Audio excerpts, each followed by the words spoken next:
Broadcasting live from the Business RadioX studios in Atlanta, Georgia, it's time for Atlanta Business Radio.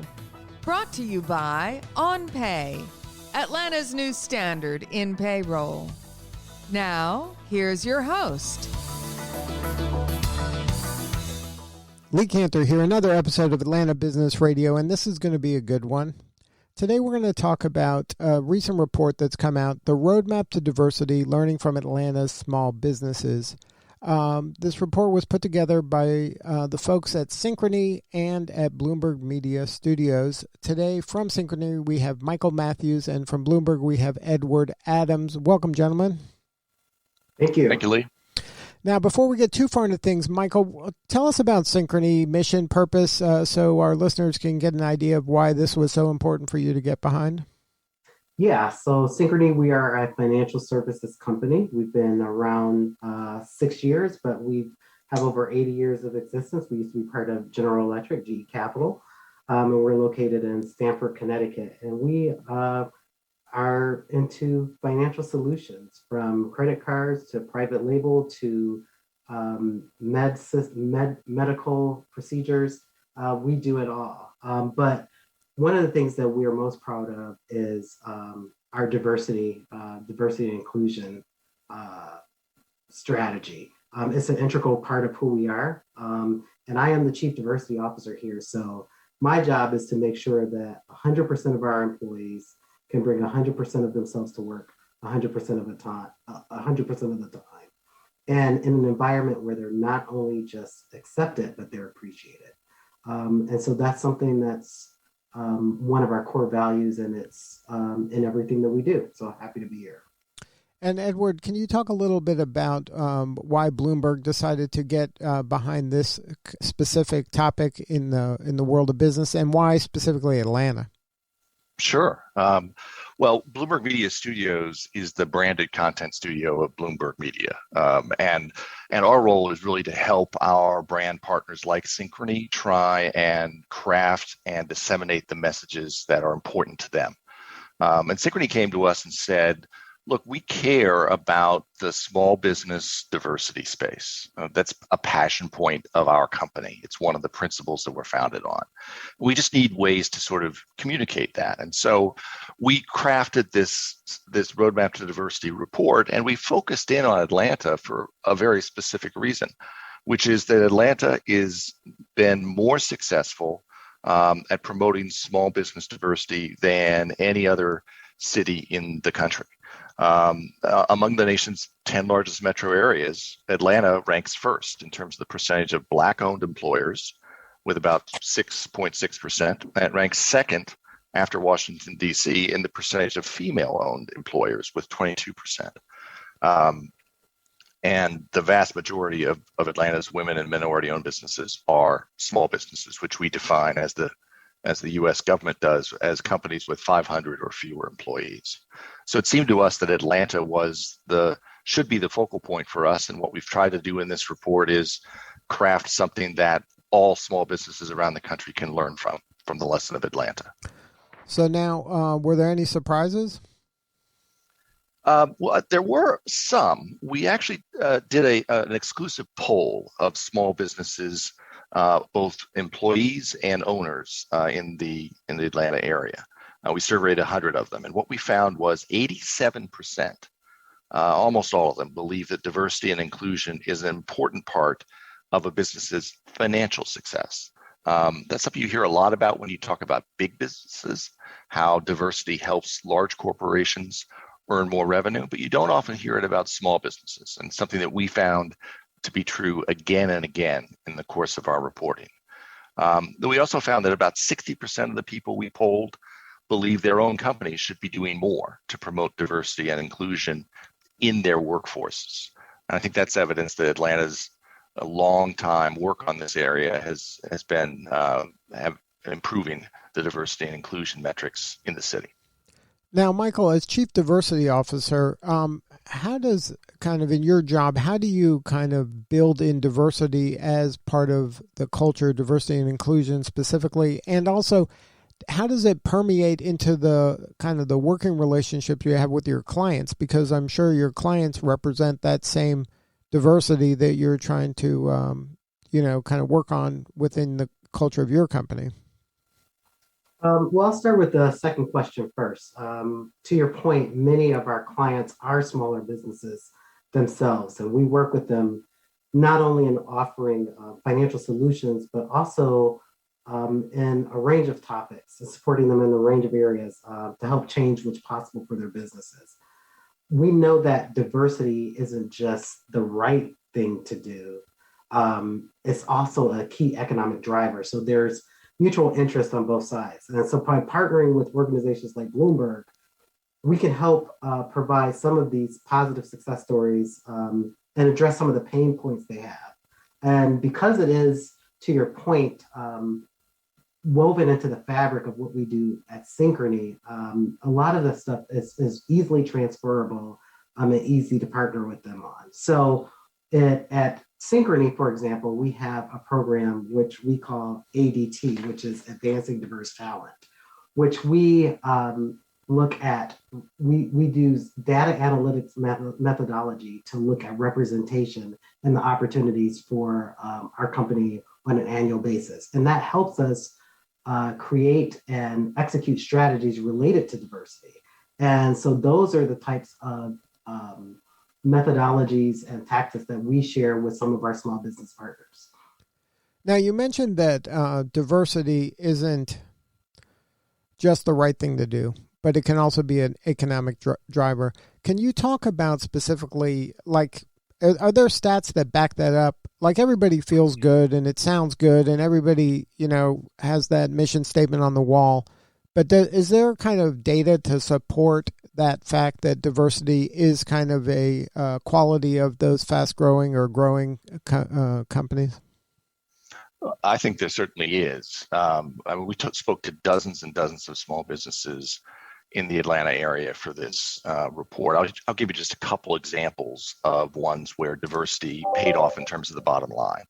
The High Museum of Art, back in 2005, their CFO established a fund to acquire works of art by Black artists and really has made a name for that museum in the arena of art by Black artists. And that brought in almost $2 million in donations to the museum over the subsequent years.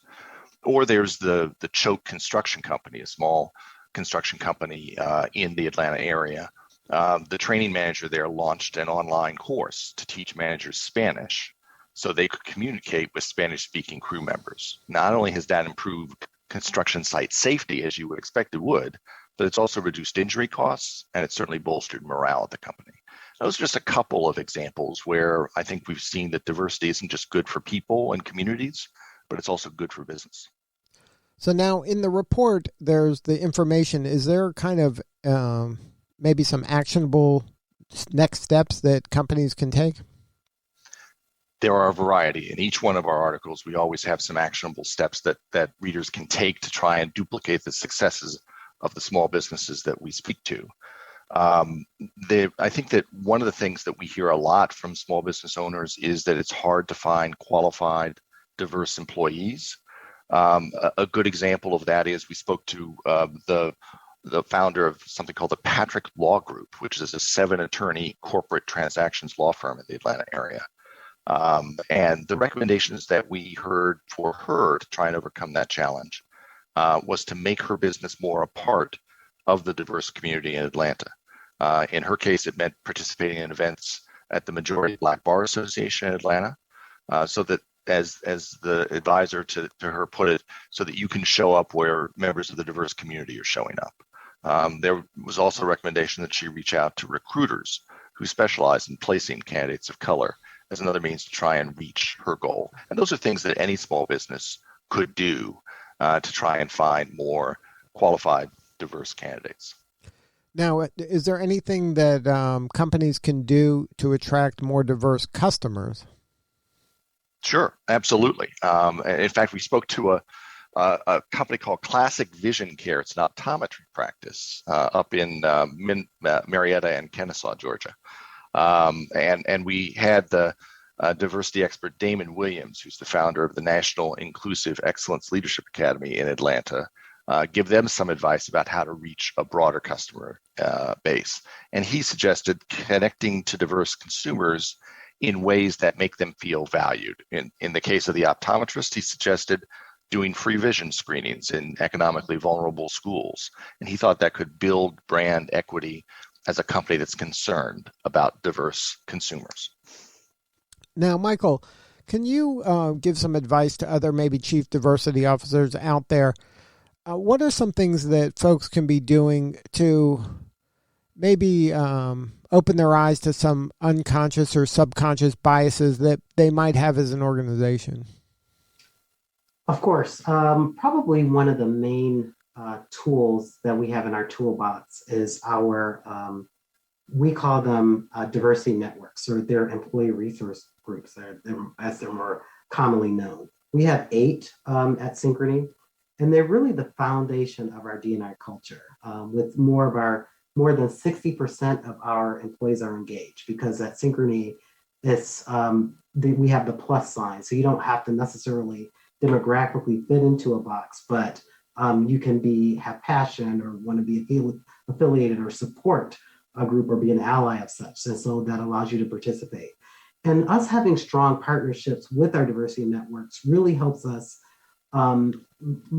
maintain the appropriate perspective and maintain relationships.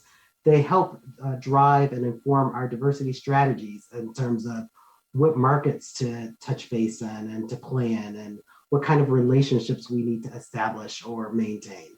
So that's probably one of the main pieces of advice, that if they don't have employee resource groups, establish them, and if they do, to invest in them. Now, is there anything Synchrony does for their clients in terms of diversity when it comes to spotlighting some of their work or sharing best practices or even creating a community amongst themselves? Yeah, we've seen incredible examples of programs that are established by small businesses in the Pillars Project. And so it's an annual Synchrony celebration of community leaders where they have the opportunity to come and highlight and spotlight some of the things that they've done. So like mattress retailers donating beds for families experiencing hardship, or music repair shops donating supplies to school music programs. This not only provides the opportunity for some of our partners or these companies to do what's right and to contribute to the community, but to also highlight some of their diverse focus and show their commitment to these communities. So now large organizations like yours have a lot of resources. Is there any kind of low-hanging fruit that the small business can be doing in order to attract and maybe advance some diverse talent?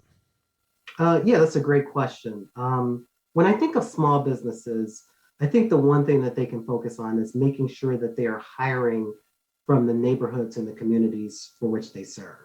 And making sure that the employee population looks like the customers in that population. So people naturally want to shop and want to do business with people who feel comfortable with them, and who they feel comfortable with, and who they feel represent them. So by making those types of investments, that will help customers engage. This can also bring in new opportunities and address concerns that a small business owner may not have seen otherwise from diverse perspectives. Having that diversity in your employee base informs, like I keep saying, your diversity strategy and your overall company perspective.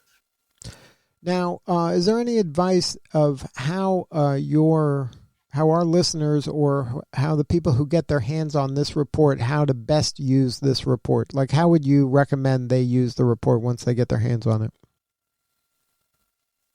I would recommend that they take a look through the reporting. We have about 20 pieces of content, ranging from videos to audio reports to written reports.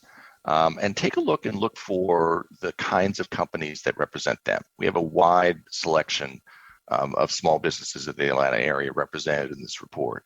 And I think if they see some of the kinds of small businesses that they may also see some of the challenges that they face.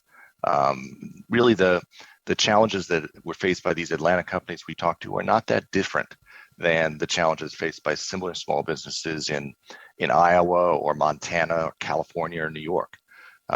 They're really all the same, and I think that they'll see some of themselves in this reporting. Now, is this report a one-off, or is this something that's going to be an annual affair? Michael? We'll see. Right now, it looks like this has been such a successful endeavor and the partnership with Bloomberg that we're definitely investigating future opportunities to have this occur again in the future. Well, if somebody wants to get their hands on the report, what's the best way to do that? Real simple, Lee. Just go to bloomberg.com/roadmap to diversity. That's bloomberg.com/roadmap to diversity. And Michael, if somebody wants to connect with Synchrony and learn more about their offerings, or I'm sure you're always hiring, or, if they're talent and wants to get involved with Synchrony, is there a website for Synchrony? Yeah, you can just go to synchrony.com. It's easy. And you'll see links to anything and everything that we're involved in. So I just encourage, and you are right, we're always hiring and looking for good talent, especially good diverse talent. So I encourage people to go to synchronyjobs.com. And that's SYNCHRONY. That's correct. Good stuff. Well, Michael and Edward, thank you so much for sharing your story today. You're doing important work, and we appreciate you. Thank you, Lee. Thanks for having us. All right, this is Lee Cantor. We'll see you all next time on Atlanta Business Radio.